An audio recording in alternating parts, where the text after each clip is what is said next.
Hola, bienvenidos a mi nuevo video. Mi nombre es María José Zuniaga, yo soy estudiante de segundo año de Medicina de la Universidad Nacional Experimental Rómulo Gallegos. Y en esta oportunidad les vengo a hablar sobre dos temas muy importantes, los cuales son apnea del sueño y cuerpo extraño respiratorio.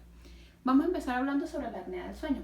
Esta se define como la presencia de al menos 5 episodios de apnea durante el lapso de 1 hora, que puede estar acompañado de hipotonía, que esto va a significar una reducción de por lo menos el 30% del flujo de aire en un lapso mayor o igual a 10 segundos. Además va a estar acompañado de una desaturación de oxígeno o una interrupción del sueño.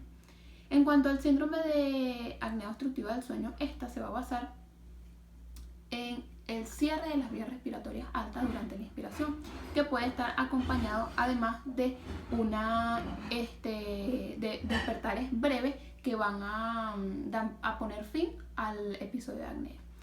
Ahora bien, en cuanto a los factores de riesgo, tenemos a la obesidad, tenemos también a los antecedentes familiares, el género masculino y los factores craniofaciales, como lo es la microcefalia. Otro punto que hay que tener en cuenta es que la apnea obstructiva del sueño se encuentra estrechamente relacionada con lo que son las enfermedades sistemáticas como el hipotiroidismo y la acromegalia. Y también la apnea obstructiva del sueño va a incrementar el riesgo de enfermedades cardiovasculares como lo son las arritmias, la insuficiencia cardíaca, también va a incrementar el riesgo de apoplejía. Y en cuanto a la valoración clínica, tenemos que los síntomas fundamentales de la apnea obstructiva del sueño van a ser somnolencias diurnas y trastornos respiratorios durante el sueño, como son resoplidos, ronquidos intensos, también jadeos o una detención de la respiración. Esto también puede ocasionar, otros síntomas pueden ser nicturia, resequedad bucal, también puede ocasionar lo que son cefaleas matutinas. Y también es importante saber que un aporte de los síntomas, un aporte detallado nos los puede dar la persona o compañera de habitación de la que posee apnea obstructiva del sueño.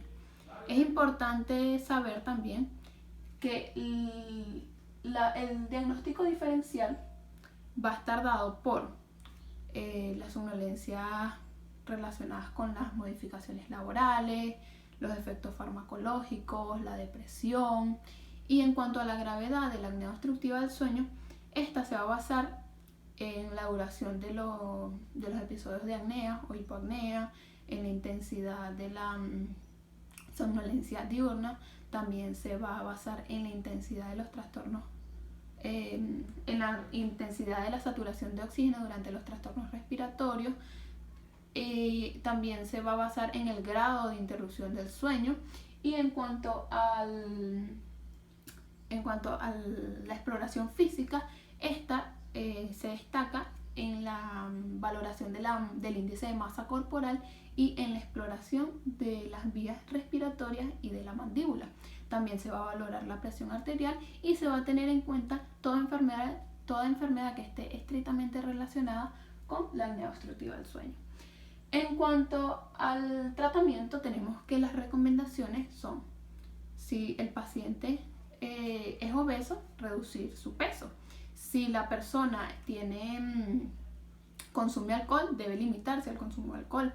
Y se debe retirar cuidadosamente los fármacos sedantes.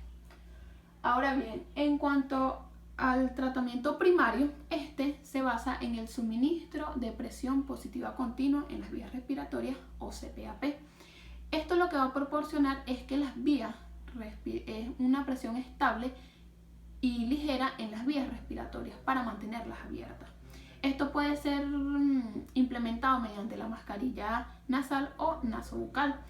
Y es importante indicar una mascarilla cómoda para el paciente para que de esta manera la presión positiva continua en las vías respiratorias sea una cantidad adecuada. En cuanto a los tratamientos alternativos, tenemos las fírulas de reubicación mandibular, que estos son dispositivos intrabucales que se van a encargar de mantener desplazadas tanto la lengua como la mandíbula hacia adelante. De esta manera van a proporcionar un espacio entre las vías respiratorias a nivel de la faringe. Es importante saber que este método es implementado en los pacientes con apnea obstructiva del sueño leve o en pacientes que no toleran el CPAP. En cuanto al cuerpo extraño respiratorio, este se define como la aspiración de un cuerpo extraño, ya sea de naturaleza orgánica o inorgánica, que son aspirados hacia la tráquea, laringe, bronquios o ingeridos al esófago. El cuadro clínico va a depender de la localización del cuerpo extraño, si el momento de aspiración del cuerpo extraño fue presenciado, también va a depender de la duración que tiene el cuerpo extraño desde el evento y el tipo de cuerpo extraño. Es importante saber que existe una triada de tos, sibilancia y reducción de los ruidos respiratorios, que esta no siempre se va a presentar en los pacientes. En ocasiones no se va a presentar en los pacientes y esto no va a significar de que el paciente no esté presentando un cuerpo extraño respiratorio. El cuadro clínico va a cursar a medida de 3 fases. La primera fase va a ser después de que el cuerpo extraño fue aspirado. En este momento el paciente va a presentar una sensación de atoramiento, acceso de tos, también va a presentar náuseas y posiblemente va a presentar un cierre o una obstrucción de las vías respiratorias. En la segunda fase, aquí lo que se va a presentar es que el cuerpo extraño va a estar ya alojado, ya sea en la tráquea, en los bronquios, en la laringe, y el paciente va a presentar una experiencia de como una relajación, pero esto va a ser transitorio y esto se define como el periodo asintomático, donde el paciente va a presentar una mejoría transitoria. En cuanto a la última fase, aquí se van a presentar las potenciales complicaciones. Estas complicaciones pueden presentarse minutos después o meses después del evento o del episodio de apnea. Y estas incluyen neumotoras, hemotoras, hemóptisis, también incluyen otras patologías que en este momento no se las voy a nombrar.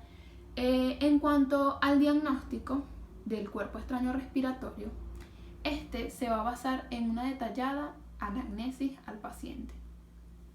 Esto es importante porque los tipos de cuerpo extraño, ya sea por ejemplo un cuerpo extraño que se alojó en la tráquea, puede presentar síntomas diferentes que el cuerpo extraño que se alojó en los bronquios. Entonces por eso es importante realizar una detallada anamnesis. Existen unos signos de alta subjetividad en caso del cuerpo extraño alojado en la tráquea. Tenemos el primer signo, que es la palmada audible, que esta consiste en acercarse al paciente mientras tose o respira con la boca abierta. Y aquí se va a escuchar golpes del cuerpo extraño en las paredes de la tráquea. El segundo signo es el signo de el golpe palpable. En este caso se van a colocar los dedos sobre la tráquea, donde esto va a proporcionar que se sientan golpes dentro de las paredes de la tráquea. Los golpes que se van a presentar es del cuerpo extraño. Y por último tenemos a la sibilancia asmastoide, que estas se van a escuchar directamente acercándose al paciente o también se pueden escuchar mediante el estetoscopio. Estas sibilancias se van a escuchar a nivel de la tráquea o también a nivel del tórax. En cuanto al diagnóstico por imagenología, tenemos a la radiografía de tórax anterior, y posterior o posterior y anterior y lateral. Es importante saber que el diagnóstico certero no nos lo va a proporcionar la radiografía de tórax, ya que esto depende de una historia clínica positiva, de un cuadro clínico positivo y posteriormente de una radiografía positiva. Cabe destacar que la radiografía se suele confundir al momento de realizarla. No se suele ver con claridad los cuerpos extraños, ya que estos cuerpos extraños se suelen confundir con la parte ósea o el tejido de las vías respiratorias. En cuanto al plan de manejo, esto se va a basar en confirmar la historia clínica, el cuadro clínico y la radiografía. Para este momento, ya que se confirme estas 3 etapas, entonces aquí se va a proceder a una extracción por endoscopia del cuerpo extraño para evitar complicaciones. Entre las complicaciones tenemos una destrucción del tejido pulmonar, también se van a encontrar también se va a encontrar una fístula bronquiopulmonar, convulsiones, hipoxia. La hipoxia puede provocar un daño cerebral y posteriormente a todas estas complicaciones se puede presentar la muerte. Es importante saber que luego de que se presente una obstrucción parcial de las vías aéreas, es necesario implementar las compresiones torácicas en lo que son los lactantes, y también se aplica lo que son las palmadas en las espaldas. Pero para los pacientes adultos o jóvenes se aplica lo que es la maniobra de Heimlich. Esta maniobra consiste en colocar al paciente de manera inclinada hacia adelante y la persona que le vaya a realizar la maniobra al paciente tiene que colocar sus manos alrededor de la cintura del paciente, colocando un puño por encima del ombligo y por debajo de las costillas y la otra mano colocándola encima del puño, haciendo compresión hacia adentro y hacia arriba. De esta manera el paciente va a expulsar el aire contenido en los pulmones y va a provocar tos, y la fuerza de esta tos puede incrementar a expulsar el cuerpo extraño.